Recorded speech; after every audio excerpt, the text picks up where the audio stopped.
Hello guys, welcome to our channel. आज हम class 11th के फिजिक्स का chapter number 4 laws of motion का एग्जाम्पल नंबर 4.8 करने जा रहे हैं। लेट रीड द क्वेश्चन के अंदर क्या बोला गया है। A mass of 4 kg rest on a horizontal plane. The plane is gradually inclined until an angle theta is 15 degree with the horizontal. The mass just begin to slide. What is the coefficient of the static friction between the block and the surface?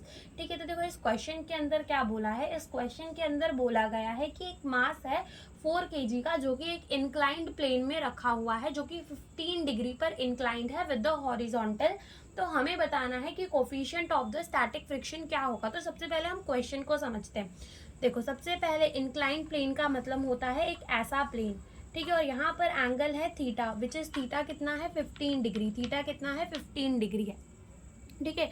और यहाँ पे क्या है, एक block रखा है, जिस block का मास कितना है, ब्लॉक का मास है 4 kg। और बोला गया है कि ब्लॉक जो है ना वो मूव करने ही वाला है। इसका मतलब क्या कि ब्लॉक जो है वो अभी रेस्ट में है, और जब भी कोई चीज रेस्ट पे होती है तो उस पर कौन सा फ्रिक्शन लग रहा होता है, उसमें लग रहा होता है स्टैटिक फ्रिक्शन।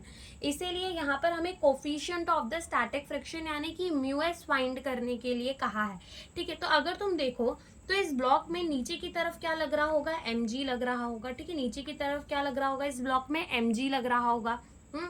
और ऊपर की तरफ क्या लग रहा होगा, इस ब्लॉक में नॉर्मल लग रहा होगा, ठीक है। नीचे की तरफ क्या लग रहा होगा, mg, और ऊपर की तरफ क्या लग रहा होगा, नॉर्मल। तो अब इस mg के हमें दो कंपोनेंट बनाने हैं, ठीक है। तो mg के दो कंपोनेंट जो बनते हैं वो 90 डिग्री में बनते हैं, ठीक है।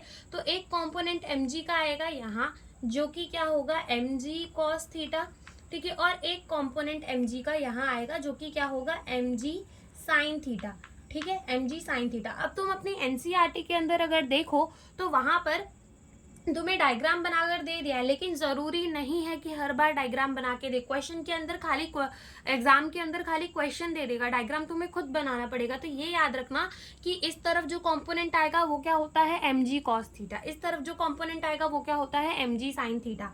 अब अगर इधर mg sin थीटा का फोर्स लग रहा है तो क्या ब्लॉक को मूव कर जाना चाहिए, बिल्कुल कर जाना चाहिए। लेकिन ब्लॉक जो है वो अभी मूव नहीं कर रहा, यानी कि पीछे की तरफ क्या लग रही होगी, स्टैटिक फ्रिक्शन। पीछे की तरफ क्या लग रही होगी, स्टैटिक फ्रिक्शन।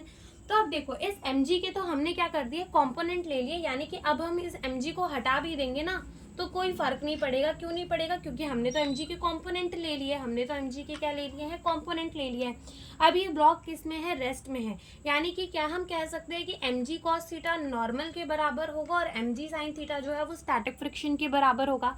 तो यही बात हम लिखते हैं कि normal is equals to mg cos theta, और जो हमारा स्टैटिक फ्रिक्शन है is equals to mg sin theta, ठीक है। वो किसके बराबर होगा, mg sin थीटा। अब स्टैटिक फ्रिक्शन जो होता है, फ्रिक्शन, उसका फॉर्मूला क्या होगा, म्यू एस इंटू एन के बराबर is equals to mg sin theta. अब यहाँ से देखो n यानी कि नॉर्मल की क्या वैल्यू हमने निकाली है, ठीक है। इसको बोल दो इक्वेशन 1, एंड फ्रॉम इक्वेशन 1 तुम क्या कर लो, नॉर्मल की वैल्यू रख दो। तो ये हो जाएगा म्यू एस इंटू ये क्या हो जाएगा mg cos theta is equals to mg sin theta. अब क्या करो, mg cos थीटा को इधर भेज दो, यहाँ ये मल्टीप्लाई में है तो यहाँ आके क्या हो जाएगा, डिवाइड हो जाएगा। That is mu s is equals to क्या हो जाएगा हमारा mg sin थीटा बटे mg cos थीटा।